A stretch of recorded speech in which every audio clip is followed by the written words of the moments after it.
retornar la respuesta en un objeto ResultSet. ¿Sí? Muy similar a como se trabajaba bajo nivel con ADO.NET su tiempo de la ejecución de los queries, ¿cierto? Y ya yo puedo recorrer ese ResultSet para obtener los datos, cierro el ResultSet, cierro el statement y después cierro la conexión. La inserción es igual, es con un prepare statement, lo mismo, adiciono los parámetros, la única diferencia es que yo no le hago ya un execute query, sino que le hago un execute update, porque ya no estoy haciendo una consulta, sino que estoy actualizando. ¿Sí? Pero el mismo. ¿Qué retorna esto? A diferencia de este query, él no va a retornar un ResultSet, sino que retorna la cantidad de objetos o de elementos que se modificaron. ¿Listo? Bajo nivel. Como eso es tan complicado, pues sobre todo para el manejo de transacciones, para poder abstraerme de la base de datos, porque hay una base de datos que trabajan con SQL 92, hay otras bases de datos que trabajan con ANSI SQL y cualquier otra cosa. Por ejemplo, Mongo no trabaja con SQL, y Redis Cache y otras bases de datos trabajan con otras cosas. Cassandra tampoco trabaja con SQL. Entonces se pone una capa de abstracción que se llama la JPA, la API de persistencia de Java. Realmente JPA no es una implementación, no es algo que existe dentro de Java como las clases de la librería de mail u otras clases, como el manejo de string, etcétera, sino que es una especificación. ¿Qué quiere decir que sea una especificación? Que Java lo único que provee es un documento en el cual dice, vea, si usted va a implementar el API JPA debe cumplir con esto. Ya. Y hay una serie de frameworks que implementan JPA. El más conocido, Hibernate. De hecho, hay versión Hibernate para .NET. Se llama en Hibernate, no sé, pues es una mejora o es mejor que trabajar con Entity Framework, pero no es mejor que trabajar con LibQ. Hibernate lo que ofrece es la implementación base con la que se definió JPA, por eso es el más utilizado, y lo que hace es manejar un ciclo de vida de las entidades. ¿Qué es un ciclo de vida de las entidades? Es que cuando yo tengo dos tipos de entidades, siempre reportemos eso, y es muy importante para la arquitectura que estamos construyendo. Tengo unas entidades de negocio que están en ese círculo central y tengo unas entidades de datos o unas entidades de persistencia. Esas entidades de persistencia las maneja el framework de JPA. A diferencia de JDBC, en JDBC no se concibe el tema de entidad. En JDBC solamente tienes queries o statement y tienes ResultSets. Listo. Acá en JPA el concepto base es la entidad y es una entidad de datos. ¿Qué quiere decir que sea una entidad de datos? Una entidad de persistencia que mapea a una tabla en base de datos, a un elemento persistente. Realmente es difícil o imposible mapear una entidad a un elemento no persistente, como por ejemplo un procedimiento almacenado. Por eso no se utiliza tanto JPA con procedimientos almacenados para hacer ese mapeo, sino se utiliza JPA pero con otro tipo de abstracción. ¿Sí?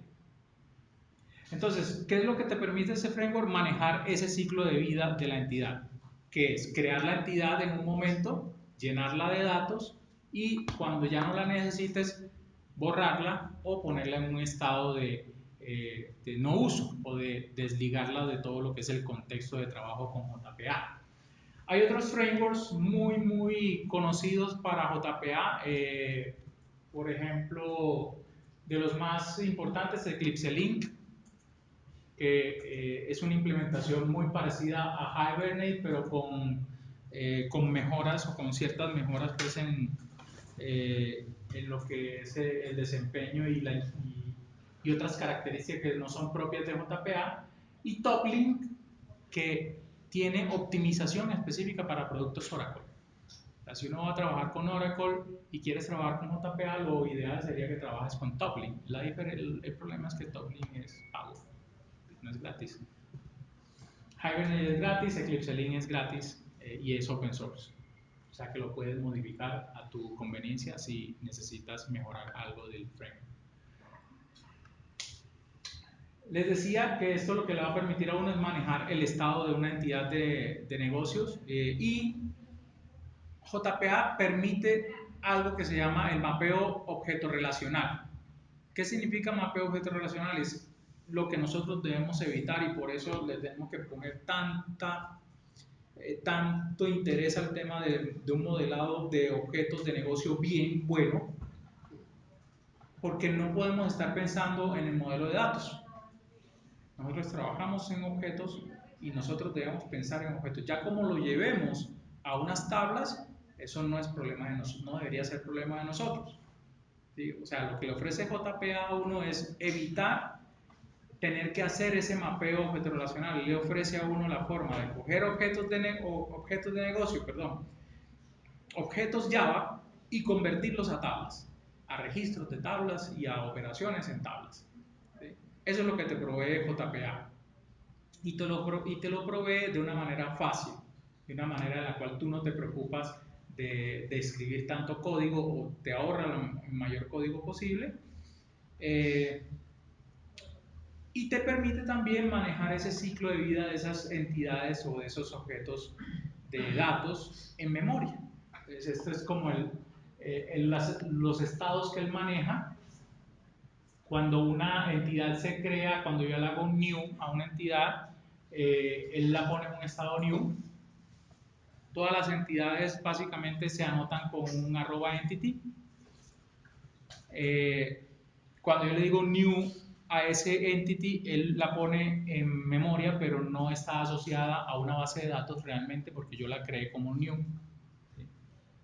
Para poder llevarla al contexto de persistencia, que es ese espacio de memoria donde están los elementos manejados por el framework de persistencia, tengo que decirle al framework de persistencia persist.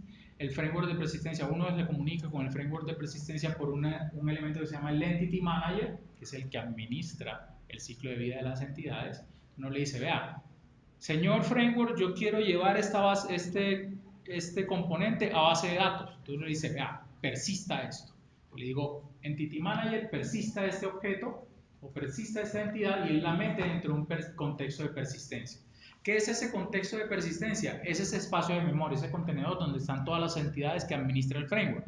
O sea que ya cuando está una entidad en ese contexto de persistencia, él sabe cuándo la lleva a base de datos o cuándo la refresca de base de datos o cuándo la tiene que borrar del todo de la base de datos.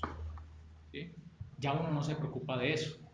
En teoría no se preocupa de eso porque eso es el ciclo que maneja el contenedor, que maneja el Entity Manager, pero uno se debe preocupar en el sentido en que de pronto no están actualizándose lo suficientemente rápido esos datos, o lo otro es que estoy haciendo tantas consultas que la memoria se me está llenando de cosas que no están siendo liberadas, que el Entity Manager no las está liberando porque las estoy usando o porque las estoy referenciando sin necesidad de tenerlas referenciadas. Entonces uno también debe saber, bueno, hey, no me metas todo a memoria, mételo un momentico y lo botas, porque no puedo tampoco gastarme toda la memoria o me va a sacar un Stack Overflow allí o un memoria no disponible.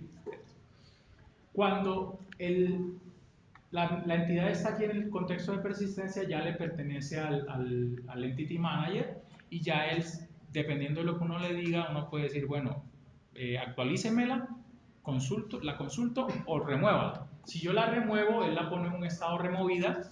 Cuando él la pone en estado removida, quiere decir que el Entity Manager, cuando terminan todas las transacciones, la va a borrar de la base de datos. Él siempre espera a que las transacciones terminen.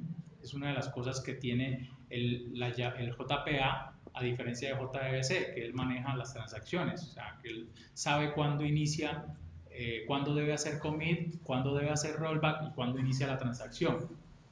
Uno no se debería preocupar por eso, pero si uno quiere preocuparse por eso, o sea, si uno quiere determinar el ámbito de la transacción, también hay forma de decirle al framework de persistencia, vea, la transacción inicia aquí en este método y termina aquí en este método.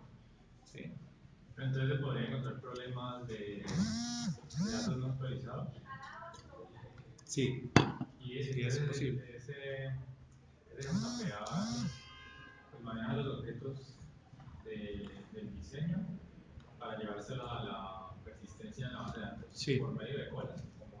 No, él internamente pues es un espacio en memoria como si fuese un caché y él tiene unos elementos, unos manejadores de transacciones que manejan el two-phase commit y él sabe en qué momento hace la consulta o el query directo a la base de datos. Pues él hace dos cosas, convierte o crea el código necesario para armar el query y ejecuta el query, los diferentes queries que tiene que hacer. Listo. Otra capita adicional es Spring ya con JPA. Y aquí es donde... Mezclar como los dos el framework. Exacto. Aquí es donde ya le ponemos mayor facilidad al tema. Porque trabajar con JDBC a muy bajo nivel nos toca tirar los queries, nos toca armar el result set, tenemos que llenar las entidades y todo esto. Con JPA nos ahorramos eso porque ya tenemos la entidad y la entidad pues el mismo JPA la va a llenar porque va a poblar los datos y va a crear los queries. Con Spring Data JPA nos ahorramos otro esfuerzo y es crear los DAOs o crear toda la lógica necesaria para poder llamar al Entity Manager, decirle al Entity Manager que persista, sacar del Entity Manager, mandarle el query y todo eso.